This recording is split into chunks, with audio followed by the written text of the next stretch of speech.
Okay, so this is the last video of the year. It's on chemical equilibrium, which you got an introduction to with the POGIL that you just completed. So you should be familiar with the general concept. I'm going to elaborate on that, explain a bit, and then we'll talk about some simple calculations associated with chemical equilibria. You need this to do the homework assignment, your last homework assignment due next Wednesday. Okay, so many chemical reactions can proceed in both the forward and reverse directions at the same time. And so an example of this would be our favorite reaction for the synthesis of ammonia that's come up quite a lot this year. 3 moles of hydrogen and 1 mole of nitrogen combine to give 2 moles of ammonia. Okay, and so if we think about doing an example of that reaction, we might start with our reactants. We'd start with some hydrogen and some ammonia. Those concentrations start at non-zero values. And the product, some hydrogen and nitrogen, and the ammonia starts at 0. The product starts at 0. And then we let it react a little bit for a short while, and we see that the concentrations of the reactants fall, and the concentration of the product starts to rise. And then as we allow time to progress, that process continues. The process of the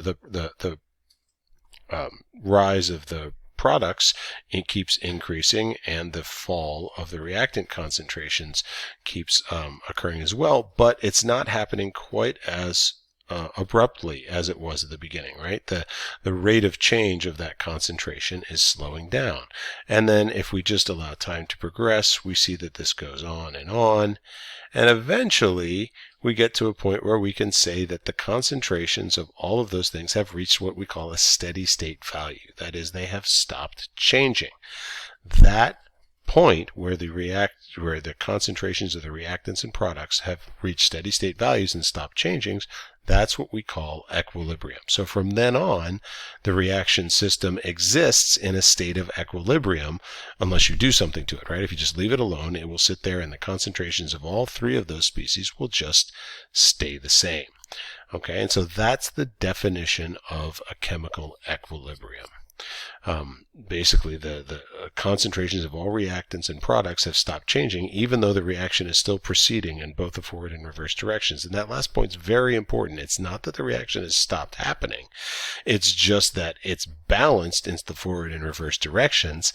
The forward and reverse rates of reaction are exactly balanced so that you're using up and making each species at exactly the same rate. And so you can see that here on this last graph, right? So maybe at the beginning, the forward rate would be really fast, the reverse rate would be really slow. And then as the reaction progresses, right, that's what we would expect because we're actually making something. So it can only go in the forward direction at the beginning of the reaction. But as you make more of the product, then the reverse reaction can start happening. And so the rate of the reverse reaction comes up from 0, and eventually it hits some steady state where both things are happening at the same rate. And so in that case, we call it equilibrium. The forward and reverse rates are happening at the forward and reverse reactions are happening at exactly the same rate. Okay, so chemical equilibrium is an extremely useful concept for quantitative calculations, and a lot of those are based around something called the law of mass action. Like many things in chemistry, this was first understood as an empirical law. It was derived from careful observation on a range of chemical systems at equilibrium. And the law of mass action deserves and needs a little bit of careful introduction. So here goes. If we have just a generic reaction where we have 2 reactants, A and B, going to 2 products, C and D, and of course those are the capital letters, and then each of those has its own stoichiometric coefficient. So you could think of this as A moles of A reacting with B moles of B to make C moles of C and D moles of D.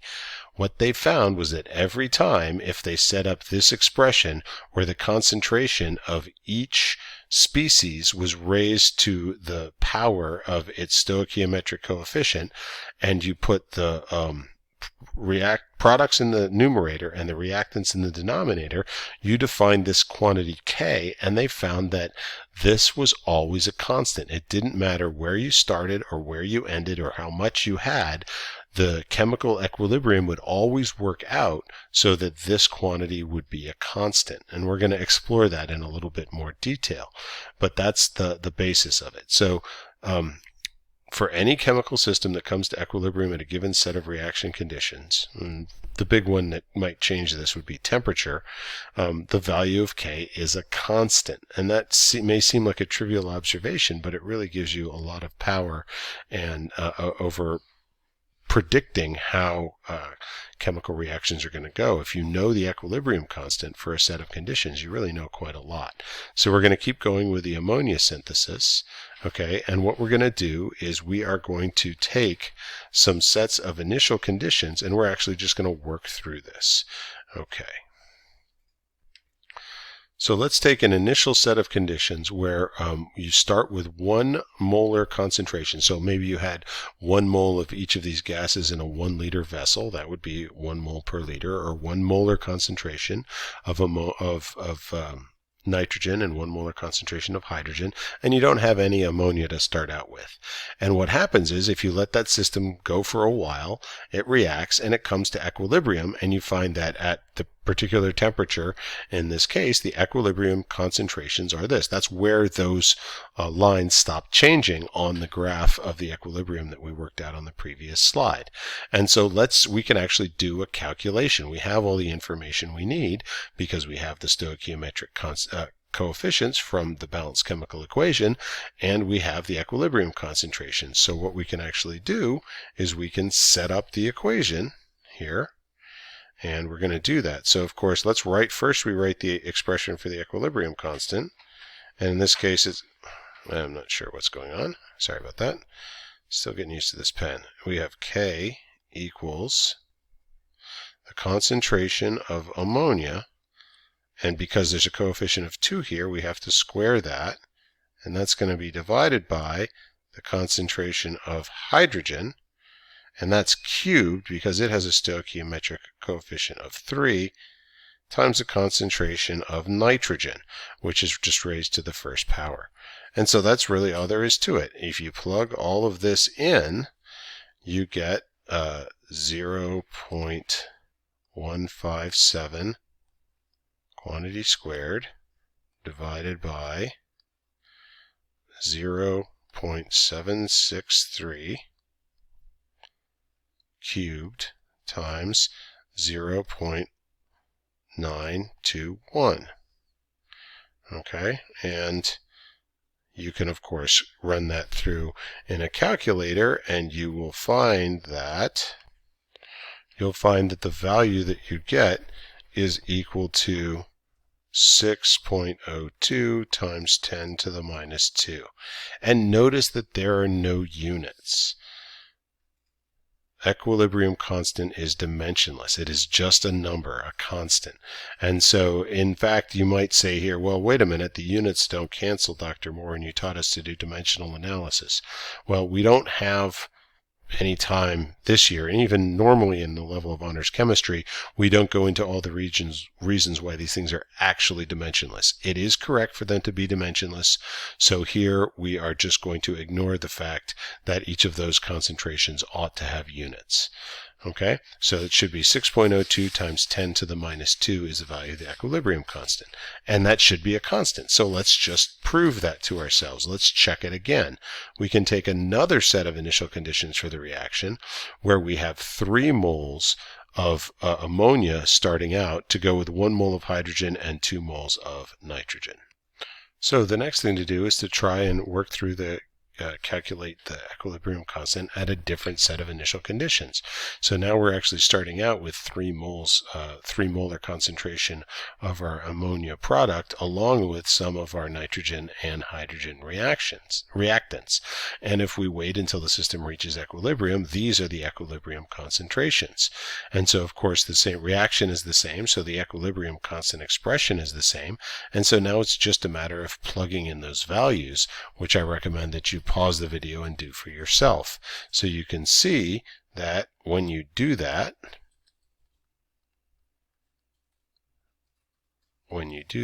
you get 1.82 squared 2.77 cubed times 2.59, and that equals, again, 6.02 times 10 to the minus 2. So what happened was the value of the equilibrium constant didn't change, even though we had two very different equilibrium positions. So equilibrium position is just the technical term for what we call this set of equilibrium concentrations. And of course, there's an infinite number of possibilities depending on where you start and how much and the relative amounts of each of those products and reactants. You can get almost any position for the equilibrium when the reaction has reached equilibrium. But the point is that if the temperature and the other reaction conditions are the same, all of them will give the same value of the equilibrium constant. That's what the law of mass action says, and that is what we find when we actually do these kinds of reactions. So one other thing to point out here is that this isn't the only kind of problem I can give you. I could also ask you to calculate the concentration, say, of nitrogen, if I gave you equilibrium concentrations for the other reactants, and I also gave you the equilibrium constant. And so it's an equation. If you have three of the variables values, then only one of them is unknown. You can always solve for it. Okay. So now I'm forced to gloss over a lot of stuff that I wanted to include and would normally be part of honors chemistry. I just want to say a couple things to help you contextualize chemical equilibrium and understand what it really signifies. And one of those is that we can talk about the magnitude of equilibrium constant. If a chemist sees that a particular reaction has an equilibrium constant that's very large, and normally we're talking about the order of magnitude here, the power of 10. So maybe you're looking at a reaction and you see that the equilibrium constant is 10 to the 6th. Well, that's a big number, and so that tells you that it's product favored. The equilibrium position is going to lie, what we say, to the right, meaning to the right of that chemical equation. The products are on the right. It's going to lie towards the products, right? And so what that tells them is that if they start with a lot of reactants, they're going to end up with a lot of products. It's going to tend to move towards the product side. And of course, conversely, in a case like this ammonia reaction, if our equilibrium constant is 6.02 times 10 to the minus 2, that's pretty small, right? So that's going to be a reactant-favored reaction. The position is going to lie to the left. And if you look at what happened here for this example, we started out with some reactants and some products, and what happened was the concentration of products actually went down. There's less ammonia at the end than at the beginning, and we made some additional reactants. So those concentrations went up. So that's a reactant-favored reaction. The equilibrium position lies to the reactant side, to the left, and so consequently the equilibrium constant is much less than 1. The last thing I want to talk about is what happens to a system at equilibrium when the concentration of a product or reactant is suddenly changed. So the upshot of the equilibrium constant is that, yes, it's a more complicated equation in a real system, but the bottom line is that you have products in the numerator, concentration of products in the numerator, and concentration of reactants in the denominator. And just by looking at that qualitative mathematical structure, you can understand what's going to happen to the position of an equilibrium. If this needs to be a certain value and I take away some products, which you might do if you're doing a reaction, right? You might want to harvest the products in the chemical reaction. And what that's going to do is it's going to decrease the numerator. And so now the system's going to find itself away from equilibrium. And how is it going to reestablish that equilibrium? Well, the only way it can do that is to bring this ratio back where it was at equilibrium. So the amount of products is going to have to increase and the amount of reactants is going to have to decrease in order to do that.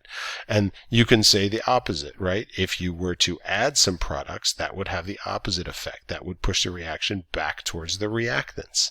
This qualitative understanding of how a chemical system at equilibrium reacts when you change the concentrations of one of the species is something called Le Chatelier's principle. And normally we would spend a couple of days talking about it and elaborating and going through examples. Here, I just want to make sure that you've heard those words, Le Chatelier's principle, and understand that it's a way of predicting how a chemical system at equilibrium will change when in response to an applied stress, like adding or removing one of the species in the reaction. Okay, so you should do your discussion question and